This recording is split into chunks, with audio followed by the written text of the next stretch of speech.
Hello guys, and welcome to today's video where we are on Assetto Corsa Competizione having a go on the competition server once again. So we're at the Nurburgring Grand Prix circuit in the Bentley GT3 and we've qualified in 6th place for this one. It's a rolling start of course on Assetto Corsa. So as we come across the line then, we're on the outside of the track as we head down into turn 1. We get the green light and we go full speed down towards the first corner. Then as you can see in the bottom right hand corner, our tyres are extremely cold and under pressure, so we're not going to try and do anything too crazy going into turn 1, and we go a little bit wide there, as does one of the Porsches up ahead, and it looks like one of the Bentleys has done quite well to get ahead of us there.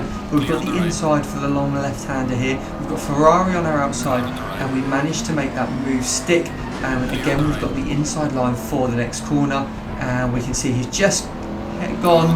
He's tried to do a little bit of switch back there and switch over to the left hand side, but we've got that covered off and we're up into 5th place now then, so we've actually gained 1 position from the start, so that's a decent start to the race. Now you may have noticed we're racing in the dark, and that is because the local time is 10:48 PM. Now racing at night does throw in a few extra challenges because it's going to be harder to get the tyres up to temperature and get pressures high enough, because the track temperatures are going to be quite low, and as it's going to continue to get later into the night, the temperatures will start to drop, so it's very difficult to get the pressures right. Now we see the Bentley up ahead then going very deep into the hairpin, and we've gained another position, so that puts us up to 4th place now then. So it has been a pretty decent opening lap at this point, but a gap has developed to the cars in front of us, 2 seconds now to 3rd place. And as we come through this left-hander here, I don't know exactly what's happened, but the car behind, P5, it looks like he might have had some kind of accident. He's off the road anyway, and we now have a pretty decent gap back to P5. So we're looking comfortable at this stage of lap number 1, and everything kind of stayed about the same for the next few minutes or so. So we're going to jump forwards onto the beginning of lap number 3 then, and you can see there's a bit of battling going on up ahead, and that's going to give us an opportunity to start to close the gap then to 2nd and 3rd place drivers. It looks like they're going to be side by side as we go into the left-hander, beginning the start of the downhill section towards the hairpin. We've got the Porsche on the inside there. I think he was the one defending from the Lexus driver, but he's going to keep that inside line then as we head down the hill into the hairpin, and I don't think the other driver is going to be able to do anything around the outside there. He's going to try and get a bit of a switchback if he can, but he's unable to, and we head up the hill with the Porsche driver keeping that 2nd place then. So jumping forwards on to lap number 5 then now, and it looks like we've closed up a little bit to the back of the Lexus up ahead. But coming out of the right-hander then, it looks like the Porsche's got it all wrong, and we're able to get that move done there. So coming through the hairpin, and the driver up ahead going quite wide, but he does get a good exit, and maybe he's just taking a different line through there, but I thought he might have been making a bit of a mistake, but he looks to have kept that covered. Jumping forwards to the final corner of the lap then, and I've run a little bit wide there and end up getting a little bit out on that curb, and that has enabled the Porsche driver to get alongside me as we head down the start-finish straight and into turn 1, and he does have that inside line, so it looks like he's going to get that position back. So he's making quite a good recovery from that incident that he had earlier on in the race, and yeah, there's not much I can do about that. Just making that mistake through the final corner, and he's been able to take full advantage of it as we get very sideways there coming out of the left-hander. Coming out of the hairpin then and up the hill, and we just need to try and stick with the driver ahead if we can. He does seem a little bit faster than us at this point in the race, but he gets it all wrong going through the Schumacher S, and that promotes us up into 3rd place now then. So this race is an hour long, and it's a free pit stop strategy basically. So what that means is you can either try and do the whole race on 1 fuel load and 1 set of tyres, which is what we're trying to do, or you can make a pit stop and change tyres, refuel if you want to. So I'm not sure what strategy the other drivers are going to be on. And we're going to jump forwards about 20 minutes now, and neither of the drivers up ahead have pitted, and we're still around about the same distance behind. But as we come through the Schumacher S, it looks like P2 then has got it all wrong. I don't know if there was any contact involved with P1. I know they were running quite close to each other. And then as we come through this right-hander here, we can see we're gaining on P1 quite a lot, and it looks like he's pulling over to the right-hand side, so I'm not sure if he's got a mechanical difficulty or what's going on. But we will gladly take the lead of the race for the first time then.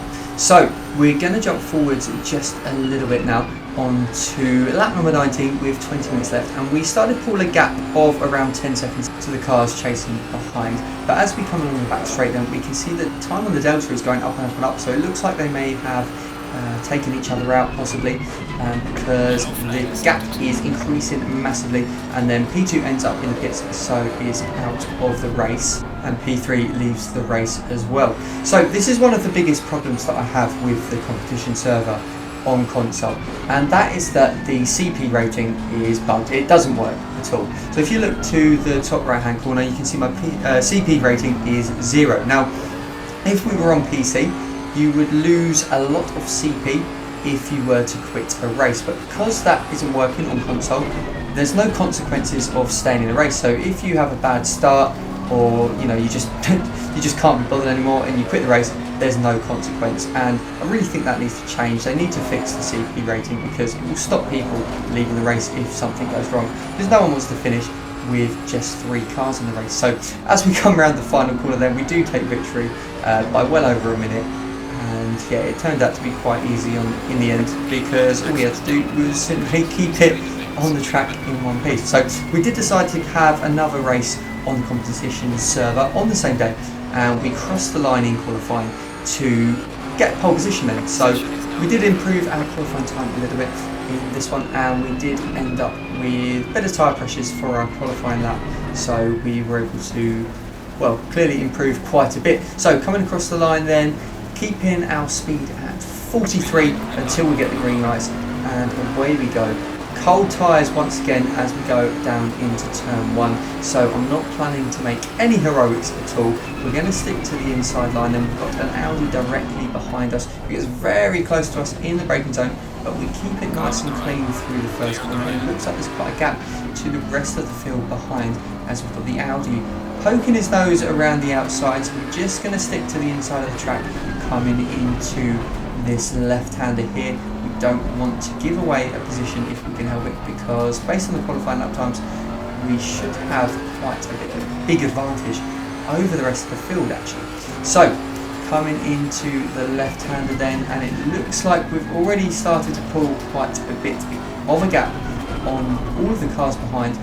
The Audi taking quite a lot of speed through that right-hander though onto the downhill section, and I don't think we're going to need to go defensive at all as we go into the hairpin. We are now nearly a second ahead already at this point. We do go a little bit wide, but that enables us to get a better exit as we head up the hill, and it looks like we've got that position covered then. So we're going to jump forwards quite a lot now then, about 10 minutes into this race. As we look in the mirror up ahead, you can see a change of position. So it looks like the Lamborghini has got ahead of the Audi now, and that Lamborghini was putting in some fast times. They were about 3/10 to half a second quicker than us at this stage of the race. So we were a little bit worried that they might start putting us under a little bit of pressure, but once they got up into second place, they didn't really start to catch us. And as we come through the chicane there before the final corner, they end up having a bit of a moment and going off the track, which leaves P2 now 7.5 seconds behind. So this race did require a pit stop, and we took that pit stop on lap number 12, and we were already a minute ahead of P2 at this point in the race. So coming into the pit lane, obviously on the Assetto Corsa you have to drive the car in the pit lane yourself, so there's no automatic driving. So as we come down the pit lane then, making sure we hit the pit limiter at the right point, and then stopping at the right point as well, because if you overshoot that, they will not service your car. So up onto the jacks then, we're just doing a tyre change, no need to refuel in this one.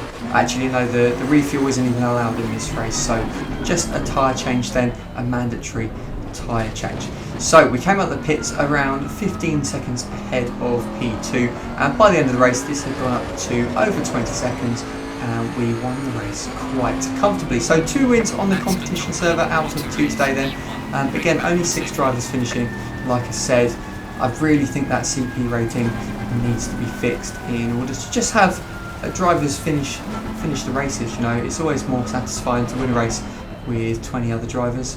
Well, I mean, it'd be nice to get 20 drivers in the lobby first of all, but it's nice for everyone to finish the race. Now, one thing I noticed on this track is my car control rating kept dropping quite drastically, despite not really making any real mistakes in the race. So we went into settings and changed the information to show the car control at the top right hand of the screen, and then we did a practice lap or 2 at the Nurburgring, and it was quite clear after a couple of laps that the game thought I was underdriving the car, basically just not pushing hard enough. So we tried again on a different track, and it was completely different, and just driving exactly the same, the game thought I was pushing hard enough, and you can see in the top right hand corner the car control jumped straight up to 86 after just a couple of laps. So yeah, bit of a strange one. The game just clearly thinks I don't drive fast enough at Nurburgring, and it's just another one of those quirks with the rating system. Now, I hope you've enjoyed this video. Do give it a like if you have enjoyed it, and feel free to comment if you've seen anything you'd like to know more about in the video, and I will see you again in the next one.